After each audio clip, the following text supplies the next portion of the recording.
ناگ کو بے ہوش دیکھ کر پٹیل جلدی سے پردہ اٹھا کر کمرے میں آیا، جھک کر ناگ کو دیکھا۔ جب اسے تسلی ہو گئی کہ وہ تو بے ہوش ہو چکا ہے تو اسے اٹھا کر کاٹ پر ڈالا اور دوسرے کمرے کی خفیہ سیڑھیاں اتر کر حویلی کے نیچے ایک تنگ سے تہہ خانے میں لے جا کر فرش پر ڈال دیا۔ دروازے کو بند کر کر باہر موٹا سا تالا لگا دیا۔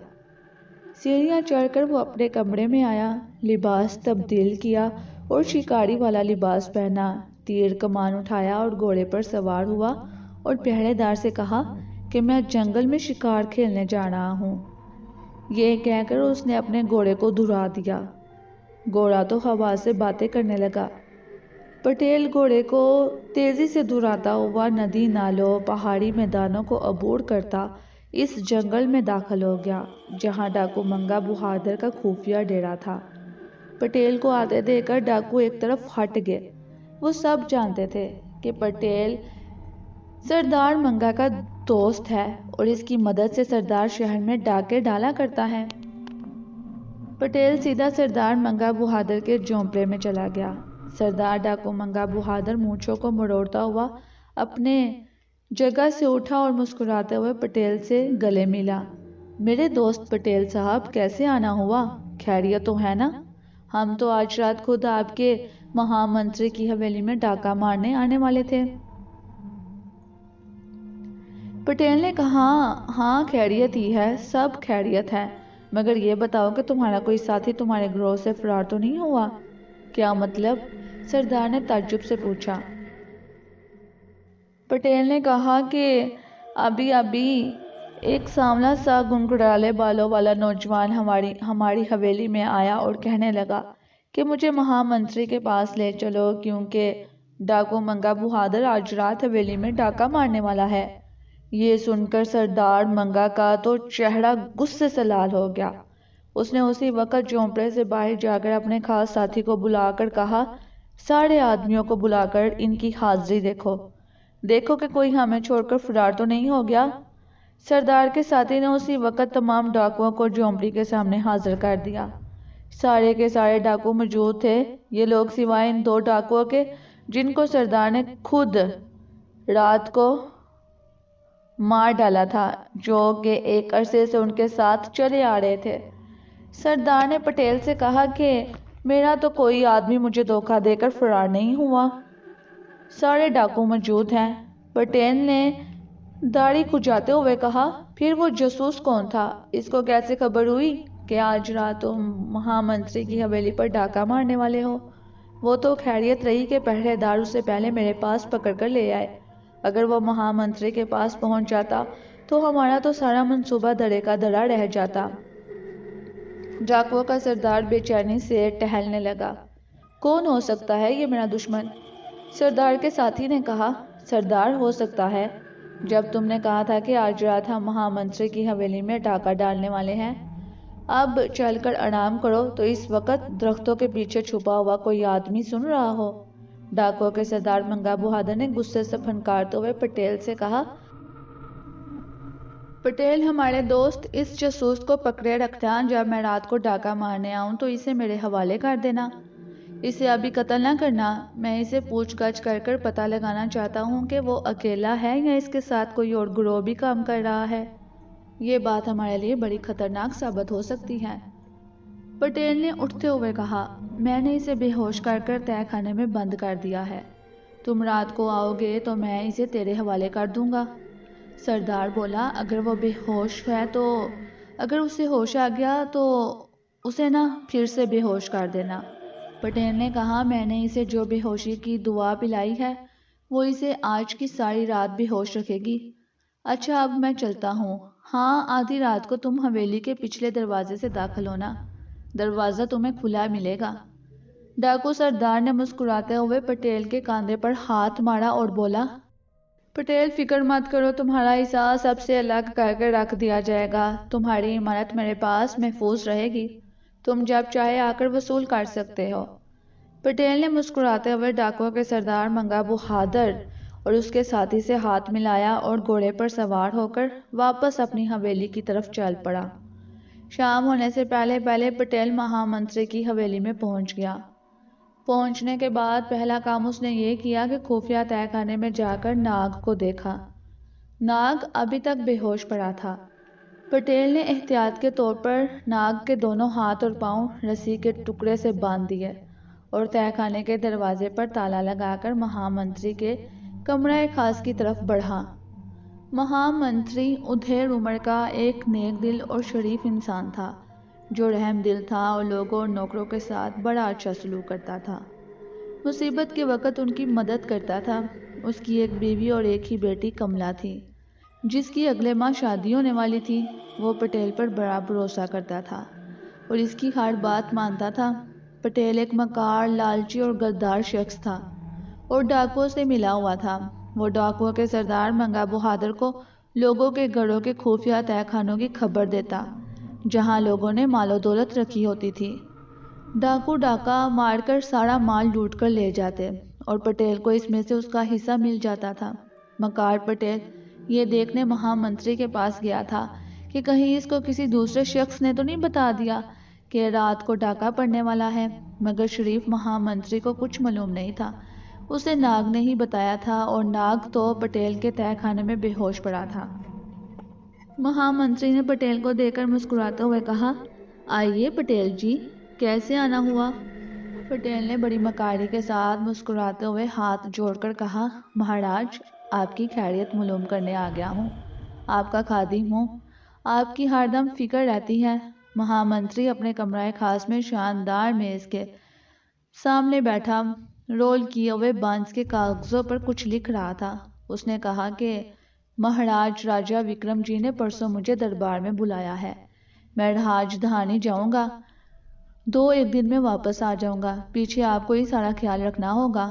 پٹیل نے ہاتھ باندھ کر سر جھکاتے ہوئے کہا، میں آپ کا سیوک ہوں، خادم ہوں، کوئی فکر نہ کریں، حویلی کا سارا کام ٹھیک طرح سے چلتا رہے گا۔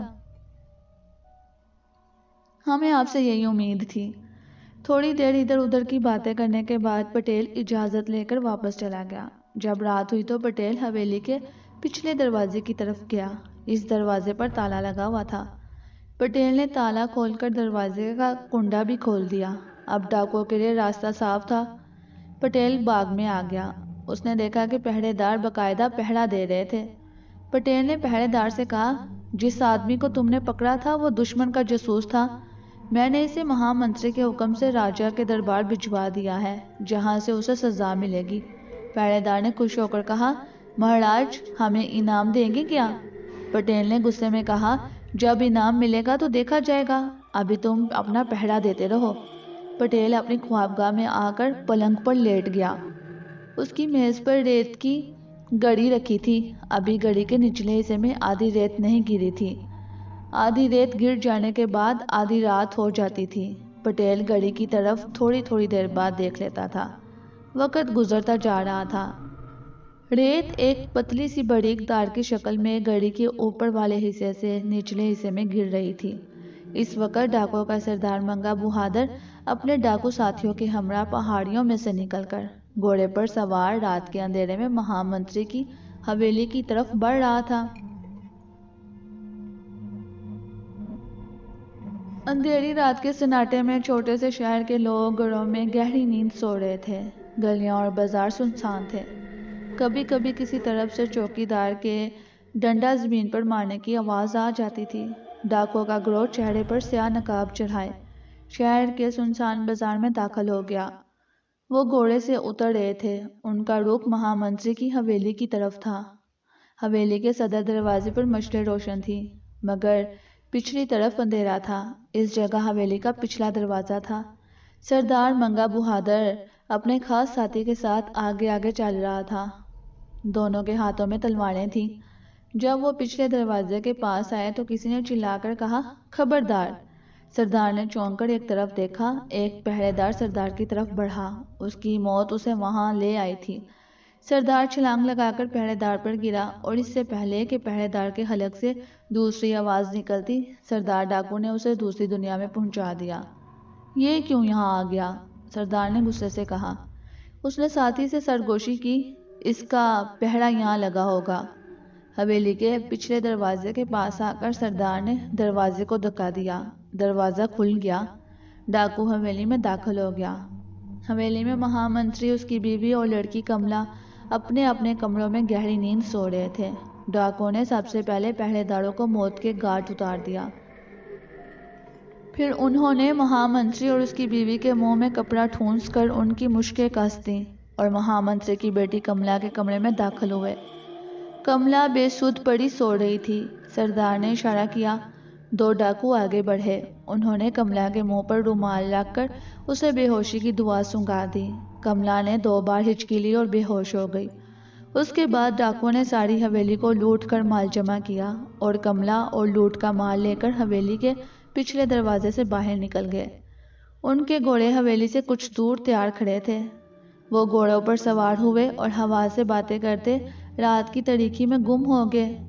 جانے سے پہلے ڈاکو نے بے ہوش ناگ کو تہہ خانے سے نکلوا کر اپنے گھوڑے پر ڈال دیا تھا اور اسے بھی ساتھ لے گئے تھے۔ ان کے حویلی سے نکلنے کے فوراً بعد پٹیل نے شور مچا دیا کہ ڈاکو آ گئے، پکڑو پکڑو، کہاں ہو تم پہرے دارو، کیا تم سب مر گئے ہو؟ پٹیل یوں ہی جھوٹ موٹ کا شور مچاتا مہامنتری کے کمرے میں آیا۔ مہامنتری کے منہ میں کپڑا ٹھونسا ہوا تھا۔ پٹیل نے کپڑا باہر نکالا اور مشکیں کھول دی۔ مہامنتری ایک شریف آدمی تھا، اس کا تو رنگ اڑا ہوا تھا۔ ڈاکو آئے تھے، میری بچی میری بیوی کہاں ہے؟ اسے اپنی دولت کا نہیں بلکہ اپنی بیوی اور بچی کا ہی خیال تھا۔ پٹیل نے بڑی بناوٹی گھبراہٹ کے ساتھ کہا، مہاراج یہ کیا غضب ہو گیا، میں ابھی جا کر دیکھتا ہوں۔ پھر واپس آ کر بولا، بیٹی کملا کو ڈاکو اٹھا کر لے گئی ہے مہاراج۔ اور پٹیل اپنے سر کو زور زور سے پیٹنے اور رونے لگا۔ وہاں مہامنتری کی بیوی بھی آ گئی۔ اپنی بچی کے غم سے وہ نڈال ہو رہی تھی۔ یہ کیا ہو گیا مہاراج؟ یہ کہہ کر وہ اپنے خاوند مہامنتری کے پاس پلنگ پر سر جھکا کر بیٹھ گئی اور رونے لگی۔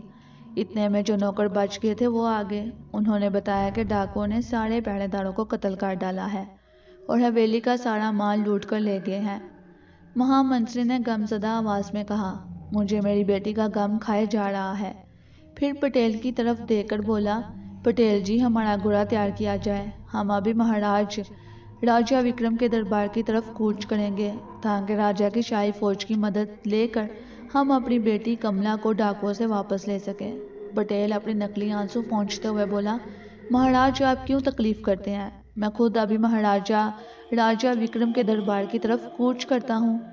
مہامنتری اٹھ کر بولے، نہیں، یہ ہماری بیٹی کملا کا معاملہ ہے، ہم خود وہاں جا کر راجہ کے دربار میں دہائی دیں گے، راجہ ہماری ضرور مدد کریں گے۔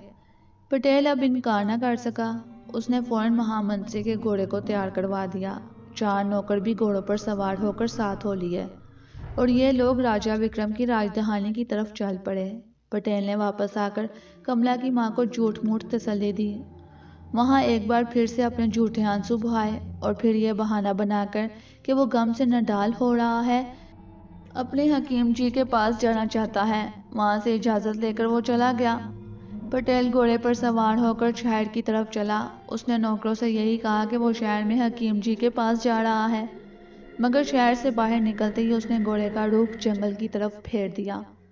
دوسری طرف ڈاکو اپنے خفیہ اڈے پر پہنچ چکے تھے۔ انہوں نے پہلا کام یہ کیا کہ مہامنتری کی اغوا کی ہوئی بیٹی کو اور بے ہوش ناگ کو وہیں ایک تہہ خانے میں ایک الگ الگ کوٹریوں میں چھپا دیا۔ پھر ڈاکوؤں کے سردار منگا بہادر نے لوٹ کا مال ایک جگہ جمع کر کر اس کے حصے کیے، سونا اور قیمتی جواہرات اپنے پاس رکھ لیے اور باقی چاندی کے زیور اور چاندی کے سکے ڈاکوؤں میں تقسیم کر دیے۔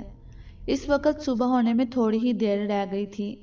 ڈاکوؤں کے سردار نے کہا، اب ہمیں اپنے دشمن جاسوس کو ٹھکانے لگانا ہے جس نے ہماری مخبری کرنے کی کوشش کی تھی۔ اگر یہ بے ہوش شخص مہامنتری کو ہمارے ڈاکے کی اطلاع دینے میں کامیاب ہو جاتا تو ہمارا تو زندہ رہنا مشکل تھا۔ مہامنتری کے دربان ہم سب کو جال میں ڈال کر مار ڈالتے۔ ڈاکو اس بند کوٹری کی طرف جانے ہی لگا تھا جہاں ناگ بے ہوش پڑا تھا کہ جنگل میں گھوڑوں کی ٹاپ کی آواز سنائی دی۔ سب ہوشیار ہو گئے۔ ڈاکو سردار نے تلوار کھینچ لی اور ایک درخت کے پیچھے ہو گیا۔ درختوں میں آواز آئی، میں پٹیل ہوں، ضروری خبر لے کر آیا ہوں۔ سب ڈاکو سامنے آ گئے۔ پٹیل گھوڑے سے اتر کر سردار کے پاس آیا۔ اس کا سانس پھولا ہوا تھا۔ وہ بولا، بڑی خطرناک خبر ہے منگا بہادر، کیا ہوا؟ سردار نے تشویش سے پوچھا۔ پٹیل نے کہا، مہا منتری کو اپنی بیٹی کے اغوا کا بڑا سخت صدمہ ہوا ہے۔ وہ راجہ وکرم سے امداد طلب کرنے راج دہانی کی طرف روانہ ہو گیا ہے۔ وہاں سے وہ اپنے ساتھ شاہی فوج لائے گا جو اس جگہ کو گھیرے میں لے لے گی۔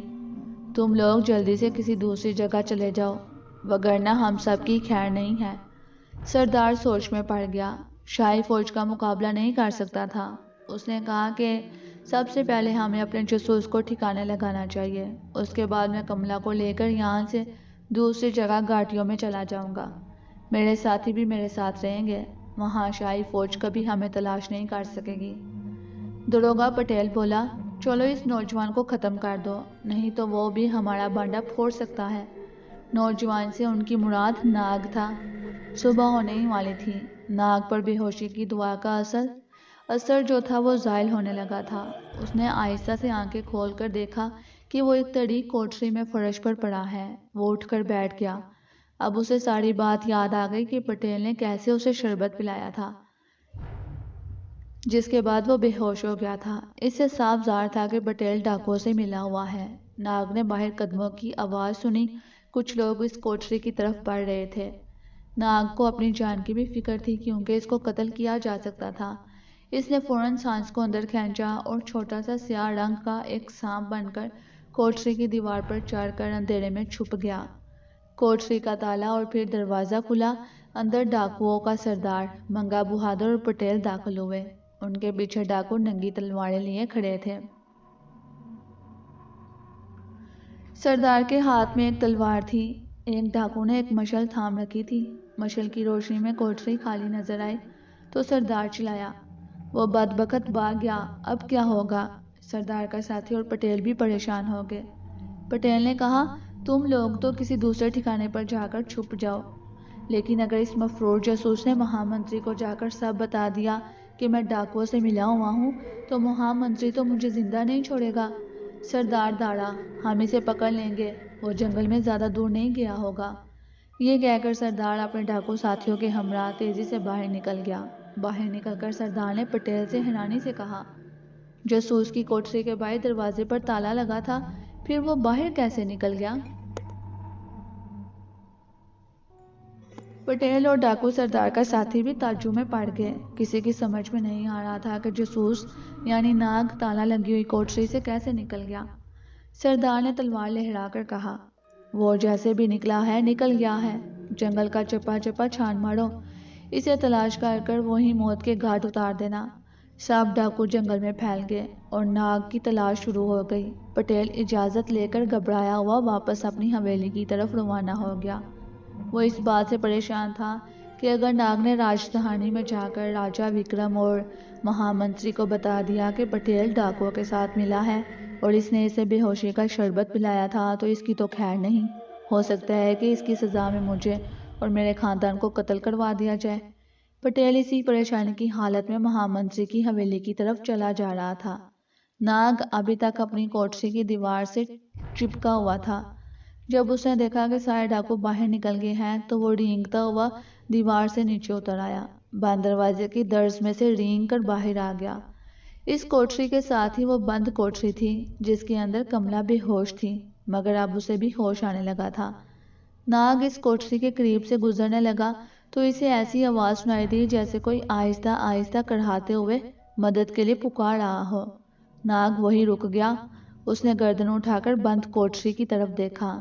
آواز اندر سے آ رہی تھی اور کسی عورت کی آواز تھی۔ ناگ نے سوچا اگر وہ سانپ کی شکل میں اندر گیا اور وہاں جا کر اس نے انسانی شکل اختیار کی تو عورت تو ڈر کر بے ہوش ہو جائے گی، اسی لیے بہتر ہے کہ انسانی شکل میں ہی اس عورت کی مدد کی جائے، ضرور اس کو پٹیل اور ڈاکوؤں نے قید میں ڈال رکھا ہے۔ ناگ فوراً انسانی شکل میں آ گیا۔ اس نے تالے کو توڑ ڈالا اور کوٹری میں داخل ہو گیا۔ اس نے دیکھا کہ اندھیرے میں ایک عورت فرش پر بیٹھی سسکیاں بھر رہی ہے۔ ناگ نے قریب جا کر کہا، بہن تو کون ہے؟ کملا نے حیرانی سے ناگ کو دیکھا اور کہا، تم نے مجھے بہن کہا، کیا تو ڈاکوؤں کا ساتھی نہیں ہے؟ ناگ بولا، نہیں بہن، میں ڈاکوؤں کا ساتھی نہیں ہوں، مجھے تو دھوکے سے بے ہوش کر کر یہاں ڈال دیا گیا تھا، اب ہوش آیا تو یہاں سے فرار ہونے لگا تھا، کہ مجھے تمہاری آواز سنائی دی۔ کملا نے سسکیاں بھرتے ہوئے کہا، بھگوان کے لیے مجھے بھی یہاں سے نکال لے۔ میرا نام کملا ہے، میں مہا منتری جی کی بیٹی ہوں۔ ڈاکوؤں نے ہمارا گھر لوٹ لیا اور مجھے بے ہوش کر کر یہاں اغوا کر کر لے آئے ہیں۔ ساری بات ناگ کی سمجھ میں آ گئی۔ اس نے کملا کو تسلی دی اور کہا کہ گھبراؤ نہیں بہن، میں تمہیں یہاں چھوڑ کر نہیں جاؤں گا، آؤ میرے ساتھ۔ کملا نے ڈرتے ہوئے کہا، لیکن باہر ڈاکو ہوں گے، وہ ہمیں زندہ نہیں چھوڑیں گے، وہ بڑے ظالم ہیں۔ ناگ نے کہا، بہن خدا پر بھروسہ رکھو، آؤ۔ کملا اٹھ کر ناگ کے ساتھ باہر آ گئی۔ یہ ایک تنگ سا تہہ خانہ تھا۔ کملا ناگ کے پیچھے پیچھے چل رہی تھی۔ تہہ خانے کے باہر ایک ڈاکو پہرا دے رہا تھا۔ صبح ہو چکی تھی، دھیمی دھیمی صبح کی روشنی آنے لگی تھی۔ پہرے دار ڈاکو ہاتھ میں تلوار لیے ایک پتھر پر بیٹھا ہوا تھا۔ اچانک اس نے اندر قدموں کی چاپ سنی تو تلوار لے کر اندر کی طرف دوڑا۔ اس کے سامنے ناگ اور اس کے پیچھے کملا کھڑی تھی۔ پہرے دار ڈاکو نے ناگ پر تلوار سے حملہ کر دیا، مگر یہ دیکھ کر اس کے ہاتھوں کے طوطے اڑ گئے کہ جس آدمی پر اس نے تلوار کا وار کیا تھا وہ اب وہاں نہیں تھا۔ ناگ بجلی کی سی تیزی کے ساتھ ایک سانپ کی شکل اختیار کر کر اس کے پیچھے آ چکا تھا۔ کملا کو بھی اندھیرے میں کچھ معلوم نہ ہو سکا کہ ناگ کہاں چلا گیا ہے۔ وہ ایک طرف اندھیرے میں ہو کر بیٹھ گئی اور رونے لگی۔ ناگ سانپ کی شکل میں اندھیرے میں ایک طرف ہو کر بیٹھ گیا۔ پہرے دار حیرانگی کے ساتھ اسے تلاش کر رہا تھا۔ جب وہ تلاش کرتے کرتے ناگ کے قریب آیا تو ناگ نے پہرے دار ڈاکو کو ڈس دیا۔ ڈاکو تو نیچے گرا۔ ناگ دوبارہ انسانی شکل میں آ کر اندھیرے سے نکل کر کملا کے پاس آ گیا۔ اسے تسلی دی کہ ڈاکو ٹھکانے لگا دیا ہے۔ کملا کو شک تھا کہ یہ شخص ضرور غائب ہوا تھا۔ کیسے اور کس طرح سے وہ جان نہ سکی۔ ناگ نے کملا کو بازو سے پکڑا اور تیزی سے باہر نکال کر لے آیا۔ سامنے گھنا جنگل اور تاریک گھاٹی تھی۔ ناگ نے کہا، ہمیں اس گھاٹی میں اتر کر واپس حویلی میں جانے کے لیے راستہ تلاش کرنا چاہیے، کیونکہ مجھے شک ہے کہ جنگل میں ڈاکو ہوں گے۔ ناگ تو سردار ڈاکو کا یہ حکم سن چکا تھا کہ جنگل میں جاسوس ناگ کو تلاش کرو۔ کملا کو وہ ساری بات نہیں بتا سکتا تھا، چنانچہ وہ اسے لے کر جنگل میں نیچے گھاٹی میں اتر گیا۔ کملا ناگ کے پیچھے پیچھے چلی جا رہی تھی۔ دن نکل آیا تھا، اندھیرا دور ہو گیا تھا۔ جنگلی جھاڑیاں اور اونچا سا گھاس جگہ جگہ اگا ہوا تھا۔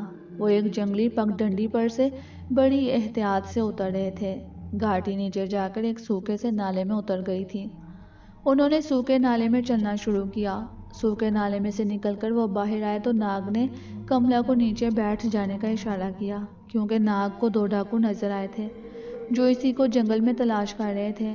گھوڑے ان کے ساتھ ساتھ تھے۔ کملا ڈر رہی تھی۔ ناگ نے اسے حوصلہ دیا اور خاموش رہنے کو کہا۔ دونوں ڈاکوؤں نے گھوڑوں کو وہاں چرنے کے لیے چھوڑ دیا اور خود ایک درخت کے نیچے بیٹھ گئے۔ گنے چوسنے لگے اور ہنس ہنس کر باتیں کرنے لگے۔ ان ڈاکوؤں نے ناگ کا راستہ روک لیا تھا۔ ناگ کو خیال آیا کہ اگر وہ کسی طرح سے ان ڈاکوؤں کو بے ہوش کر دے تو ان کے گھوڑے اسے مل سکتے ہیں۔ ناگ نے کملا سے کہا، میں ان ڈاکوؤں کے گھوڑے لے کر آتا ہوں، تم یہاں سے ہرگز نہ ہلنا۔ یہ کہہ کر ناگ گھاس کے اندر ہی اندر سے ڈاکوؤں کے پیچھے کی طرف نکل آیا۔ وہ خواہ ان ڈاکوؤں کو ہلاک نہیں کرنا چاہتا تھا۔ ناگ نے سانپ کا روپ بدلا اور رینگتا ہوا ڈاکوؤں کے پیچھے آ گیا۔ وہ رینگ کر ایک ڈاکو کے پیٹھ کے پاس آیا اور اس کو ڈس دیا، مگر اس کے جسم میں صرف اتنا ہی زہر داخل کیا کہ وہ بے ہوش ہی ہو سکتا تھا۔ اپنے ساتھی کو اچانک بے ہوش ہوتے دیکھ کر دوسرا ڈاکو جلدی سے اٹھ کھڑا ہوا۔ اس کی نظر سانپ پر پڑ گئی۔ ناگ نے اس کی ٹانگ پر بھی ڈس دیا۔ جب دونوں ڈاکو بے ہوش ہو گئے تو ناگ انسانی شکل میں واپس آ گیا۔ اس نے گھوڑوں کی باگیں تھامی اور کملا کے پاس آ کر بولا، اس گھوڑے پر سوار ہو جاؤ، ہمیں اس جنگل سے جلدی نکل جانا ہوگا۔ کملا اور ناگ گھوڑے پر بیٹھے اور جنگل میں روانہ ہو گئے۔ ناگ ان راستوں کو ایک بار پہلے عقاب کی شکل میں دیکھ چکا تھا۔ وہ بہت جلد کملا کو لے کر جنگل سے باہر آ گیا۔ اس نے سامنے پہاڑ دیکھا جو کہ ویران تھا۔ ان کے گھوڑے سرپٹ دوڑ رہے تھے۔ دوپہر کے وقت کملا اور ناگ شہر کے قریب پہنچ گئے۔ اب ناگ نے کملا کو ساری بات بتا دی کہ ان کا دروگا پٹیل ڈاکوؤں سے ملا ہوا ہے اور اسی نے ان کی حویلی میں ڈاکہ ڈلوایا ہے۔ کملا پریشان ہو کر بولی، پٹیل تو حویلی میں ہی ہوگا، وہ ہمیں نقصان پہنچا سکتا ہے۔ ناگ بولا، ہمیں سیدھا تمہارے باپ کے پاس جانا چاہیے اور پٹیل کا بانڈا پھوڑ دینا چاہیے، اسے گرفتار کروا دیں گے۔ کملا بولی، ہمیں ہوشیار رہنا ہوگا بھائی، پٹیل بڑا مکار ہے، وہ میرے پتا جی کے سامنے مگرمچھ کے آنسو بہا رہا ہوگا۔ ناگ نے کہا، کوئی بات نہیں، اس کا بانڈا کھل جائے گا۔ ناگ کملا کو لے کر حویلی میں داخل ہوا تو وہاں جو دربان اور نوکر تھے انہوں نے کملا کو دیکھ کر خوشی کے نعرے لگائے۔ کملا کی ماں نے اپنی بچی کو سینے سے لگا لیا اور اس کا ماتھا چومنے لگی۔ ناگ نے کہا، ماتا جی، میں کملا کو ڈاکوؤں کے چنگل سے چھڑا کر لے آیا ہوں، ان کے پتا جی کہاں ہیں؟ کملا کی ماں نے ناگ کو بتایا کہ مہا منتری جی راج دہانی میں راجہ وکرم سے مدد لینے گئے ہیں۔ کملا نے کہا، ماتا جی، یہ سارا کیا درا پٹیل جی کا ہے، وہ ڈاکوؤں سے ملا ہوا ہے۔ کملا کی ماں کو یقین نہیں آ رہا تھا، اتنے میں پٹیل بھی آ گیا۔ وہ ناگ اور کملا کو حویلی میں داخل ہوتے دیکھ چکا تھا۔ اس نے آتے ہی ہاتھ جوڑ کر پرنام کیا اور کملا کو دیکھ کر بولا، بھگوان کا شکر ہے ہماری بیٹی واپس گھر آ گئی۔ ناگ نے غصے سے کہا، پٹیل جی، تمہارا بانڈا پھوٹ چکا ہے، تم ڈاکوؤں کے ساتھی ہو، تم نے ہی یہ ڈاکہ ڈلوایا ہے۔ مکار پٹیل نے روتے ہوئے کہا، ماتا جی، یہ الزام ہے، بھلا میں کیسے یہ حرکت کر سکتا ہوں؟ میں نے تو آپ کا نمک کھایا ہے، یہ نوجوان مجھ پر جھوٹا الزام لگا رہا ہے۔